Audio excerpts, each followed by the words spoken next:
that Ali Khamenei, Iran's supreme leader, is indeed dead. This assessment coming from the President of the United States. የማይታመነው ሆነ። አያቶላህ ኻሜናይ የማይደፈሩ የማይበገሩ ይመስሉ የነበሩት መንፈሳዊ አለቃ አስከሬናቸው እንደ ዕቃ ወድቆ ከፍርስራሾች ስር ተገኘ። የኢራቁን ፕሬዝዳንት ሳዳም ሁሴንን የአረፋ በዓል ዕለት የሰቀሉት አሜሪካኖች የኢራኑን መሪ ለመግደል የዘንድሮን ሮመዳን ጠብቀዋል። እነሆ የኢራን ብቻ ሳይሆን የነ ሁቲ መንፈሳዊ አባት፣ የነ ሂዝቦላህ ነፍስ አባት፣ የነ ሐማስ የጡት አባት፣ የመካከለኛው ምስራቅ አማጽያን ጠርናፊ አሊ ሁሴናይ ኻሜናይ ተገደሉ። እስራኤልም ማለች ያ መጥፎ ሰው ከነቤተሰቡ ተደመሰሰ። ፕሬዝዳንት ትራምፕም ቀጠሉ፣ በታሪክ ውስጥ መጥፎውን ሰው አስወግደነዋል። መገናኛ ብዙሃን አከሉ፣ 40 ከፍተኛ የኢራን ባለስልጣናት ተገድለዋል። የ89 ዓመቱ አዛውንት ተገደሉ የሚለውን ዜና ዋሽንግተንና ቴል አቪቭ ሲያውጁት በመካከለኛው ምስራቅ የተፈጠረው መናወጽ አቅሉን ስቷል።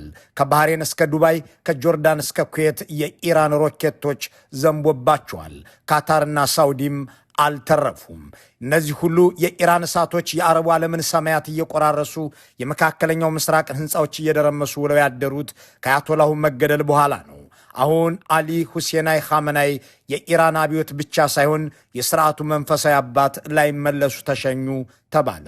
እስራኤልና አሜሪካ የኢራንን የኒውክለር ጣቢያ አወደምኑ ካሉ፣ ቴልአቪቭ ቴህራን ድረስ መኝታ ቤታቸውም ውስጥ ገብቼ ከጦር ኤታማዦር ሹም እስከ ጄኔራሎች ገደልኩ፣ ተልእኮዬም ተጠናቀቀ ካለች፣ ዋሽንግተን የኢራንን የተራራ ስር የኒውክለር ጣቢያ ለመምታት ተተኩሶ የማያውቀውን ቦምቤን ተጠቀምሁ እናም ኢላማዬ በትክክል መጥቷል ካለች ዓመትም አልሞላቸው። ይህ ሁሉ ሲሆን አያቶላህ ኻሜናይ ተርፈው ነበር።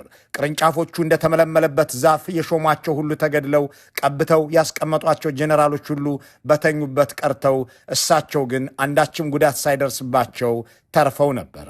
አምና ያ ሁሉ ጥቃት በኢራን ሲፈጸም የተረፉት አያቶላሁ የተፈቀደላቸው ተጨማሪ ዕድሜ 9 ወር ገደማ ነበር።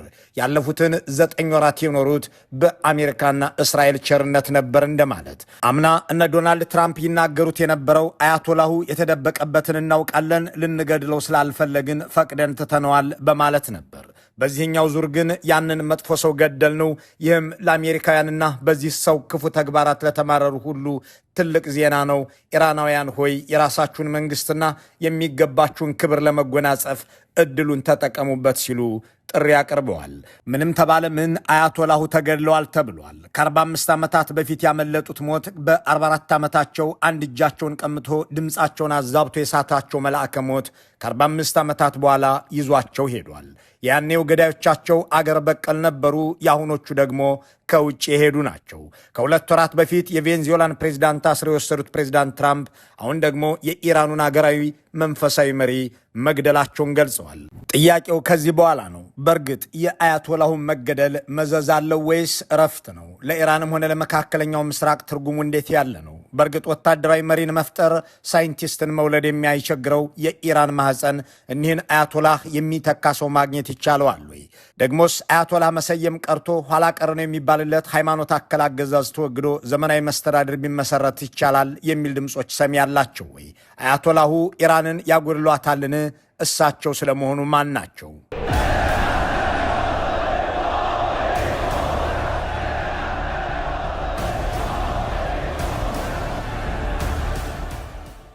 ትናንት ተገደሉ። አስከሬናቸውም በእስራኤል ሚሳኤል ከተመታው መኖሪያ ቤታቸው ፍርስራሽ ውስጥ ወጣ የተባለላቸው የኢራኑ አያቶላህ ሊገደሉ የነበረው በአውሮፓ አቆጣጠር 1981 ሰኔ 27 ነበር።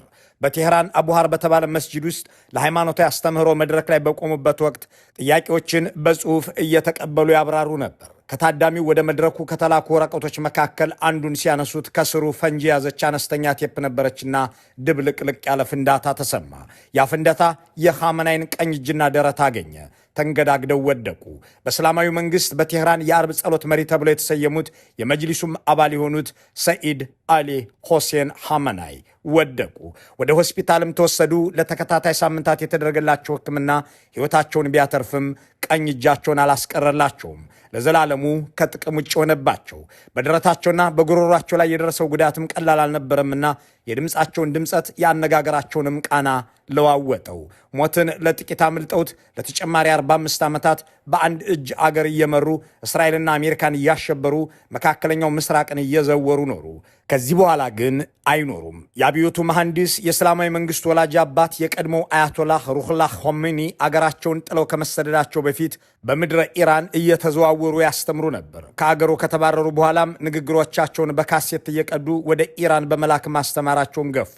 በመስጂዶች ውስጥ የሚደመጥ በዩኒቨርሲቲዎች የሚታደል በገበያ መሃል የሚበተን ንግግር በካሴት እየቀረጹ የሚልኩት ያኔው ኻሜኒ በምድረ ፋርስ ተቀባይነታቸው ተስፋፋ። በዚህም አያሌ ደቀ መዝሙሮችን አፈሩ። ከነዚያ የኻሜኒ ደቀ መዛሙርት መካከል ትናንት የተገደሉት አያቶላህ ኻሜናይ አንዱ ነበሩ። ኻሜናይ የኻሜኒን አስተምህሮች ሲያስፋፉ ተገኝተዋል በሚል በተደጋጋሚ ሲታሰሩ ነበር። በተለያዩ የአገሪቱ አካባቢዎችም በግዞት ተልከዋል። ለ2500 ዓመት ቆየ የተባለለትን ስርዓት የመጨረሻው መሳፍንቶች ወደ አሜሪካና ሌሎች ሀገራት እንዲኮበልሉ ያደረገውን አመፅ ያዋለዱት ስደተኛው ኾሜኒ የመጀመሪያው አያቶላህ ሆነው ሲሰየሙ ትናንት የተገደሉት ኻሜናይን በቴህራን የትልቁ መስጂድ ኢማም አደረጓቸው። ጸረ ምዕራባውያን ሆኖ ጸረ እስራኤልም ሆኖ ጸረ ነባሩ አስተሳሰብ ሆኖ በ1979 ሲመሰረት በሺዓ እስልምና የመጨረሻ የሆነውን የአያቶላ ማዕረግ ለራሳቸው የሰጡት ኾሜኒ ከአብዮቱ 2 ዓመት በኋላ ፕሬዝዳንት ተደረጉ። This time, Ayatollah Ali Khamenei was elected. You may know him as the supreme leader today, but in the 1980s, he was the president. ትናንት የተገደሉት አያቶላህ ለ8 ዓመት ፕሬዝዳንት ሆነው ከኖሩ በኋላ እስከ ህልፈታቸው ድረስ የሚጠሩበትን መንፈሳዊ መሪነት ያገኙት በ1989 አያቶላህ ኾሜኒ ሕይወታቸው ሲያልፍ ነው። እሳቸውን ተክተው የኢራን ፍጹማዊ መሪ ሆኑ። ላለፉት 45 ዓመታትም ሱፕሪም ሊደር፣ የኢራን ፍጹማዊ መሪ፣ አይከሰሴ አይገሰሴ፣ ፈጣሪ ያስቀመጠው ፈጣሪም የሚያነሳው እየተባሉ ቀጠሉ። ፈጣሪ ያስቀምጦኛል የሚያነሳኝም ፈጣሪ ነው ሲሉ ቢኖሩም እስራኤልና አሜሪካ ተባብረው ለዘላለሙ አንስተዋቸዋል።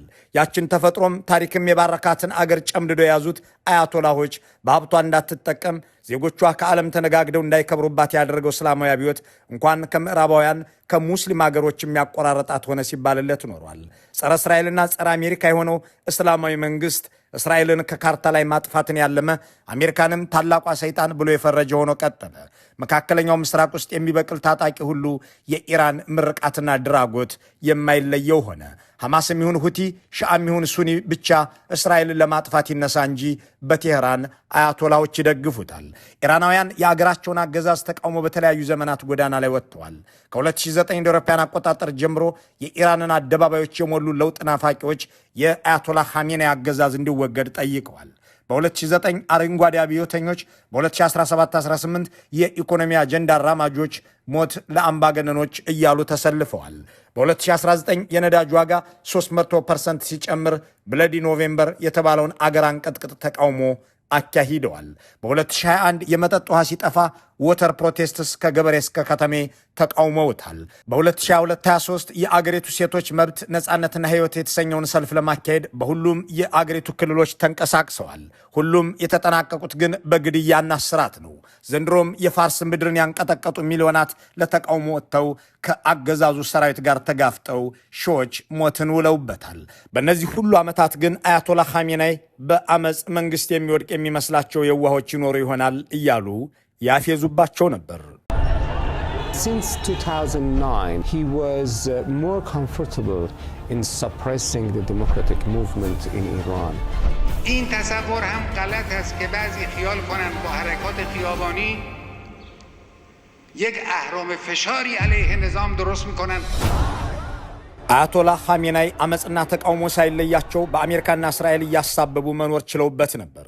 ከፖለቲካዊ ጭቆና በተጨማሪ የዲፕሎማሲ ውድቀት ያመጣባቸውን ጣጣ የተረዱ ኢኮኖሚያዊ ጫና የገጠማቸው የውሃ ጥም ጉሮሯቸውን ያደረቀባቸው ኢራናውያን ተቃውሞ እያሰሙ ባለበት ወቅት አያቶላሁ የአገሪቱን እስላማዊ አብዮታዊ ዘብ በህዝብ ላይ እየተኮሰ እንዲኖር አድርገውት ነበር። በመጨረሻ ግን እሳቸው የሚጠሏት ሰይጣን እያሉም የሚዘልፏት የእስራኤል ፍላጻዎች አገኟቸው። ባሳለፍነው ዓመት በነበረው ተመሳሳይ ዘመቻ በአሜሪካ ፍላጎት ሳይገደሉ እንደተረፉ ሲነገርላቸው የነበሩት እኒሁ መሪ የእስራኤሉ ጠቅላይ ሚኒስትር ምኞት አዛውንቱን ማስወገድ እንደነበር ሲዘገብ ቆይቷል። ትናንት ግን የአሜሪካው ፕሬዝዳንት ይሁንታ ታክሎበት አያቶላው ተገድለዋል ተብሏል። አምና የሰውየውን መገደል የተቃወሙት ፕሬዚዳንት ትራምፕ ከወራት በፊት የኢራን ሕዝብ ለተቃውሞ ሲወጣ ሲቪል የምትገድሉ ከሆነ እወጋችኋለሁ ሲሉ ዝተው ነበር። እንዲያም ሆኖ አልጨከኑባቸውም ተብሎም ነበር። ጋዜጠኞች ስለምን እርምጃ ዘገየ? ሲቪል ከተገደለ እደበድባለሁ አላልክም ነበር ወይ ብለው ሲጠይቋቸው ፕሬዚዳንት ትራምፕ የመለሱት እነሱም ሲቪል መግደል አቁመዋል፣ እኛም ኢራንን መደብደብ ትተነዋል ብለው ነበር። ሆኖም ትራምፕ አሳደሩት እንጂ አልተዉትም ነበርና ለመጨረሻ ጊዜ እርምጃው ትናንት ተፈጻሚ ሆኗል። ለምን አሁን አደረጉት የሚለውን ጉዳይ በስሱ የጻፈው የፖለቲኮ ዘጋቢዎች ጃክና ናሃል ትራምፕ ጥቃቱን የፈቀዱት በቴህራን የሚገኘው እስላማዊ አገዛዝ በኒውክለር ድርድር ላይ የሚጠብቁትን ውጤት ለማምጣት ስላልተባበረ ነው ብለው ጽፈዋል። የኢራኑ የውጭ ጉዳይ ሚኒስትር ግን በዚህ የሚስማሙ አይመስሉም። በኦማን አደራዳሪነት በስዊዘርላንድ ጄኔቫ ከፕሬዚዳንት ትራምፕ አማች ጃሬድ ኩሽነር ጋር ሲካሄድ የነበረው ድርድር ተስፋ ሰጪ ነገሮች የታዩበትና ገንቢ ሀሳቦች የተነሱበት ነበር። በዚያ ሁሉ ተስፋ ውሃ ቸለሱበትና ወረሩን ባይ ናቸው ሚኒስትሩ አባስ አራቺ። Last 2 days ago, on Thursday, we had a very good meeting in Geneva. ከሁለት ቀናት በፊት ባለፈው ሐሙስ በጄኔቫ በጣም ውጤታማ ስብሰባ ነበረን። በጃሬድ ኩሽነር የተመራው የአሜሪካ ተደራዳሪ ቡድን ስለ ኢራን የኒውክሌር መርሃ ግብር አሳሳቢ ያላቸውን ጥያቄዎች አንስቷል። እንደሚጠበቀው ልዩነቶች ነበሩን። እነዚህ ልዩነቶቻችንን ለማጥበብ ንግግሩ እንደሚቀጥልም ተስማምተን ነበር። ከድርድሩ በኋላ ሁሉም ሰው ደስተኛ ነበር። የኦማን የውጭ ጉዳይ ሚኒስትር የተከበሩ ዋና አደራዳሪያችን ነበሩ። እሳቸውም ቆይታችን ውጤታማና ተስፋ ሰጪ እንደነበር የሚጠቅስ የትዊተር መልእክት ሊያሰራጩ ሲሉ ለሁለታችንም አሳዩን። እኛም ሆንን አሜሪካኖች ተስማምተን የሚኒስትሩ መልእክት በኤክስ ገጽ ላይ ተለቀቀ። እንዲህ ያለ ደረጃ ላይ ከደረስን በኋላ ነው እንግዲህ ወረራና ጥቃት የተፈጸመብን። እንደራደር ብሎ ጠርቶ ወረራ መፈጸም አሜሪካና እስራኤል ከዚህ በፊት የሚያደርጉት ነገር ነው። ባለፈው ሰኔም ይህንኑ ፈጽመውብናል። achievement and a deal was at our reach. Why they decided to attack us? ፕሬዚዳንት ትራምፕ በድርድር ተስፋ ቆርጠው አያቶላሁን እንዲገደሉ አዘዙ የሚለውን የመገናኛ ብዙሃን መላምትም ሆነ የኢራኑን የውጭ ጉዳይ ሚኒስትር አስተያየት ስናልፈው በእርግጥ እንደተባለው ሰውየው ተገድለው ከሆነ በዚያች ፋርሳዊት ሀገርም ሆነ በመካከለኛው ምስራቅ ምን ይፈጠራል የሚለውን ጉዳይ እንመልከተው። በርካቶች ብዙ እያሉበት ያለው ይህ ርዕስ የስልጣን ክፍተትና የተተኪው ጉዳይ፣ የወታደራዊ ኃይሎች ሚና ማየል፣ የህዝብ አመፅና የአገዛዝ ለውጥ ናፍቆት፣ የአካባቢው ኃይል ሚዛን መለወጥ፣ የጦርነት መቀጠል ወዘተ የሚሉ ሐሳቦች ይከተሉታል። አያቶላ ኻሜኒ ለ37 ዓመታት ያህል አገሪቱን በበላይነት የመሩ በመሆናቸው የእሳቸው በድንገት መሞት ትልቅ የስልጣን ክፍተት መፍጠሩን የሚስማሙ ጸሐፊዎች በኢራን ህገ መንግስት መሰረት አዲስ ከፍተኛ መሪ የመምረጥ ኃላፊነት የባለሙያዎች ምክር ቤት አሴምብሊ ኦፍ ኤክስፐርትስ ቢሆንም አሁን ባለው የውጭ ወረራና የውስጥ ተቃውሞ ሁኔታ ሂደቱ ቀላል ላይሆን ይችላል ይላሉ። በአገዛዙ ውስጥ ባሉ ወግ አጥባቂዎች መካከል ከፍተኛ የስልጣን ሽኩቻ ሊነሳ ይችላልም ሲሉ ያክላሉ። በአገሪቱ ፖለቲካና ኢኮኖሚ ውስጥ ከፍተኛ ተጽዕኖ ያለው የእስላማዊ አብዮታዊ ዘብ ከፍተኛው መሪ በሌሉበት ወቅት ወታደራዊ አመራሮቹ አጋጣሚውን ተጠቅመው አገሪቱን ሙሉ በሙሉ በቁጥጥራቸው ስር ሊያደርጉ ይችላሉ።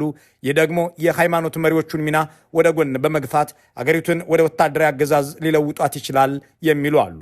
ዶናልድ ትራምፕ ግን በዚህ የሚስማሙ አይመስሉም። የአብዮታዊ ዘብ አመራሮችና አባላት ራሳቸው የእኛን ምህረት እየጠየቁ ናቸው በማለት እንደ ምርኮኛ እየተመለከቷቸው ነው። እናም አሁንም የኢራን ዕጣ ፈንታ ወሳኝ አሜሪካ እንጂ አብዮታዊው ዘብ አይደለም ባይ ናቸው። ኢራን ሞልቶ የፈሰሰ የህዝብ ብሶትና የተበታተነ የተቃውሞ ኃይል የሰፈነባት ሀገር ነች። ያ ህዝባዊ ቅሬታ በድጋሚ ገንፍሎ ዘመናዊ የሲቪል አስተዳደር የሚመሰረትበት ስርዓት ሊፈጠር ይችላል የሚለው በአንድ ወገን ይነሳል። ፕሬዚዳንት ትራምፕም ጥሪ ያቀረቡት ይኸው እንዲሆን ነው። የኢራን ህዝብ ይህንን አጋጣሚ በመጠቀም ስልጣኑን ይረከብ ብለዋል። በሌላ ወገን ደግሞ መሪው መገደላቸው ለህዝቡ የነጻነት እድል ተደርጎ ሊወሰድ ስለሚችል መጠነ ሰፊ አመፅ ሊቀሰቀስና አገሪቱን ሌላኛዋ ኢራቅ ሊያደርጋት ይችላል የሚለውን የሚናገሩ ታዛቢዎች አሉ። በአሜሪካና አውሮፓ ያሉ በአገር ውስጥም በህቡ የሚንቀሳቀሱ የኢራን ፖለቲካዊ ኃይሎች ቢኖሩም መንግስታዊ ስልጣንን መረከብ የሚችል ብቁ አደረጃጀትን አላበጁም። እናም የአያቶላሁ መገደል ሌላ ኢራቅን፣ ሌላ አይኤስን ይፈጥራል የሚለው ስጋት በአንድ በኩል ሲነሳ፣ ባሳለፍነው ጥር የታየውን ህዝባዊ አመፅ የመሩት የቀድሞ መንግስት ዝርያዎች ሚና ሊኖራቸው ይችላል የሚል ተስፋም አለ። በኢራን ታሪክ ውስጥ ቁልፍ ሚና ከነበራቸው ሀገራት መካከል አንዷ በሆነችው በእንግሊዝ የሚታተመው ዘ ኢንዲፔንደንት ጋዜጣ በ1981 ትናንት የተገደሉት አያቶላህን ለመግደል አሲሮ የነበረውና አንድ እጃቸውን አሳጥቶ የቀረው መዋጅድን የተሰኘው ድርጅት በአገሪቱ ውስጥ የተሻለ ተቀባይነት አለው ይላል። ሌላኛው ኃይል ስደተኛው የዙፋን ኃይል ሲሆን በ1979 አብዮት ከኢራን የወጣውና በአሜሪካ የሚኖረው የረዛ ፓህላቪ የመሳፍንት ወገን ነው። ይህ ኃይል በስደት ላይ ያለ ቢሆንም ባሳለፍነው ጥር የተካሄደውን የኢራን ህዝባዊ አመፅ በሚዲያ ሲመራ ተቀባይነቱ ትልቅ እንደሆነ ለመገንዘብ ተችሏል። ከአያቶላው መገደል ማግስት በኢራን ሰላም ይኖራል ብሎ ማሰብ ጠባብ ነው የሚሉ ሰዎች በአገሪቱ የበዛውን ቁጣ የሚመጥን የተደራጀ ኃይል አለመኖሩን ደጋግመው ያስቀምጡታል። በራሱ በገዢው ቡድን ውስጥ ከፍተኛ የስልጣን ሽኩቻ መፈጠሩ አይቀርም የሚለው ግን ብዙዎችን ሲያስማማ ይታያል። ሌሎች የኢራንን ውስጥ እናውቃለን የሚሉ ደግሞ ሐሜናይ ቢገደሉ ልጃቸው ይነግሳል ሲሉ ቆይተዋል። ልጃቸው ሞጅታባ በአገሪቱ የኢማሞች ምክር ቤት ውስጥ አባል ሲሆን እምብዛም በህዝብ የማይታይ ግን በውሳኔ አሰጣጥ ተግባራት ላይ ንቁ ተሳትፎ ያለው እንደሆነ ይነገራል። ከአብዮታዊ ጦርም ጋር ጥብቅ ግንኙነት ስለመመስረቱ ተጽፏል። ቀጣዩ ፍጹማዊ መሪ ይሆናል ተብለው ሲጠበቁ የነበሩት ራኢሲ ከአንድ ዓመት በፊት በአውሮፕላን አደጋ ከሞቱ በኋላ ሞጅታባ የኢራን የወደፊቱ አያቶላህ ይሆናል የሚል ግምት ተሰጥቶታልም የሚሉ ጽሑፎች እየተነበቡ ናቸው። በእርግጥ መካከለኛው ምስራቅ አሜሪካና እስራኤል በአንድ ወገን፣ ኢራን ደግሞ በሌላ ግንባር ሆነው እሳት የሚያዘንቡበት ክፍል ሆኗል። የአውሮፕላን በረራዎች ሰማዩን ለሚተኮሱ ሚሳኤሎች ለቀዋል። 3000 የሚደርሱ በረራዎችም ተሰርዘዋል። የሆነው ሆኖ አያቶላሁ አብዝተው በሚጠሏቸው ከ40 ዓመታት በላይ በታገሏቸው ጠላቶቻቸው እሳት ዘንቦባቸው ወደማይቀሩበት ሄደዋል ተብሏል። መልካሙን ሁሉ በመመኘት በዚሁ እንሰናበታለን።